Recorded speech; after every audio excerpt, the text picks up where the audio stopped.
capacity building takes center stage in order to guarantee that peacekeepers are prepared for the complex challenges confronting them.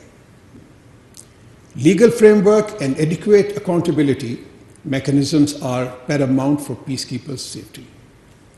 We must stand firm in holding accountable the perpetrators, individuals, and groups that harm or threaten UN peacekeepers. Medical care for peacekeepers is also essential. Our peacekeepers deserve the best care, including mental health support, standardized training, first aid provisions, and enhanced medical facilities, which are crucial for their well-being. Addressing challenges including language barriers and administrative obstacles should be one of the top priorities. Ladies and gentlemen, the specter of threat posed by improvised explosive devices, IEDs, to peacekeeper security needs a commensurate response. We must intensify pre-deployment training, equip our peacekeepers with cutting-edge technology, and augment their capabilities for countering the IED threats. Amid the evolving landscape of UN peacekeeping, we stand at a crucial juncture where new trends and shifts are reshaping our approach. While the core principles of UN peacekeeping remain the same, we are witnessing a transition from traditional peacekeeping towards a more holistic peace-building approach. We have witnessed this transition in several peacekeeping missions where peacekeepers not only work to prevent conflict and protect civilians, but also engage in capacity building, institution strengthening, and supporting political processes to lay the foundation for lasting peace. In our commitment to UN peacekeeping, it is imperative that we recognize the need for adaptability and diversification. While Pakistan is proudly contributing over 4,000 troops to various ongoing peacekeeping missions, we must also turn our attention to the realm of peace building. Just as we have established a state-of-the-art facility for the training of peacekeepers, the Center for International Peace and Stability, where we are gathering for this meeting, we also hope to collaborate with the United Nations Secretariat and our international partners to create an institute for peace building. It could also serve as a center for excellence for providing specialized training, research, and expertise in the complex field of peace building. Ladies and gentlemen, the success of peacekeeping is interlinked with the success of multilateralism. In our pursuit of effective peacekeeping, we recognize that no nation can go it alone. The collaborative spirit exemplified by initiatives such as the Action for Peacekeeping Declaration focuses on enhancing safety and security of UN peacekeepers, improving their operational effectiveness, and safeguarding their well-being. The Action for Peace Plus framework builds upon these commitments by addressing challenges related to mental health, gender responsiveness, and the efficient use of technology. These declarations underscore a collective commitment to strengthening and adapting peacekeeping operations in meeting contemporary challenges. The UN Secretariat's role in ensuring the effectiveness of peacekeeping operations remain pivotal.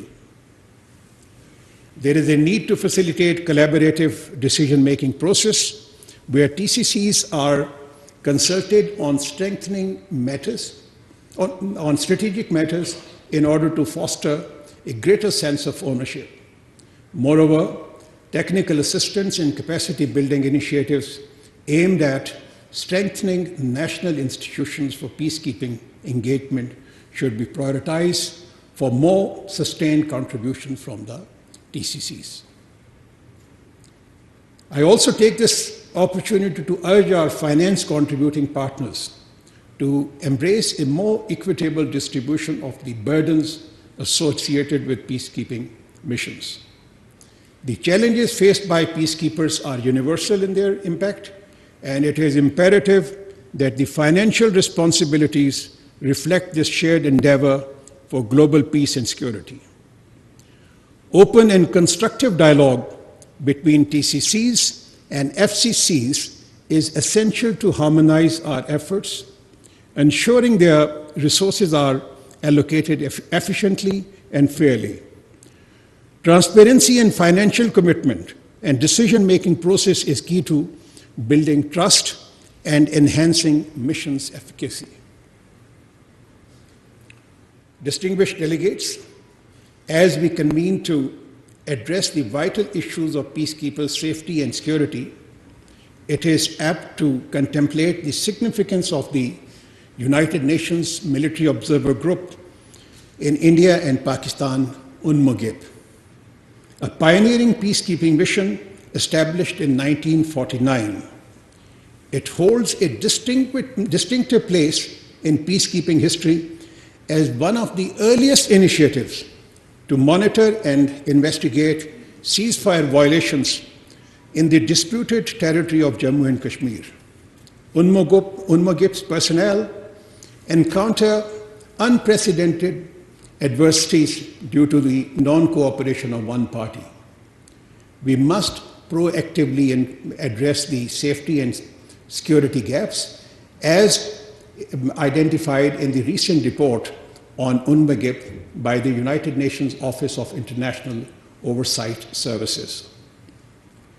Ladies and gentlemen, we must also acknowledge the indispensable and rightful role of women peacekeepers. Pakistan is constantly endeavoring to further enhance the presence of female peacekeepers in its contingent. Women bring unique perspective and skills that are instrumental in fostering trust and building relationship with local communities. Their presence not only promotes gender equality, but also strengthens our peacekeeping efforts. We must create an environment that empowers women peacekeepers and ensure their safety and security.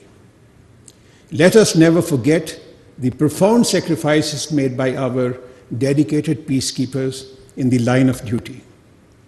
These brave men and women have left behind the comfort of their homes, risking their lives to bring stability to war-torn regions. I take the opportunity to commend the United Nations for its initiative to establish a commemorative wall paying tribute to the lives lost in the noble cause of peacekeeping, including 172 Pakistani peacekeepers. Distinguished delegates, in closing, I would like to re-emphasize that our goal should be clear: to ensure a safe and secure environment for peacekeepers who tirelessly safeguard peace around the globe. We look forward to meaningful outcomes from this meeting that will feed into the deliberations of the forthcoming ministerial meeting in Accra, Ghana in December 2023. I thank you, ladies and gentlemen.